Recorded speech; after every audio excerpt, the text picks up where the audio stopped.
Hello friends, welcome back to the new video. In this video guys, I am going to tell you about guys interesting video setting, how to solve it.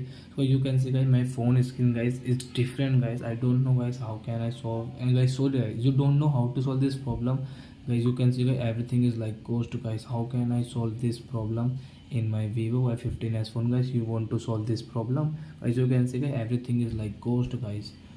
So you have on this setting by mistake. So guys, don't worry guys, today I am going to tell you about a setting then guys, which guys you can solve this problem setting in your Vivo Y15s phone.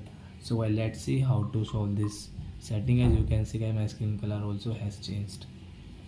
So before starting video friends, I want to tell you something. If you new in my channel and you are watching my video first time, so first of all go and subscribe my channel, click the bell icon and like my videos. So now let's start video. First of all, open your phone setting, then guys scroll it, and guys you will have to click on guys this shortcut and accessibility setting. Guys click on accessibility, then guys scroll it, and guys come on this color inversion setting guys, we call it because of this, and guys click here reduce color inversion tab. So guys now relax. So as you can see guys, everything is fine in our phone, you can see guys. So I hope friends you have understood how to solve this color inversion in Vivo Y15s phone. So that's it guys, thanks for watching my video guys. Now we will meet on next video with new topic. Before guys, please go and like and subscribe my channel. Bye.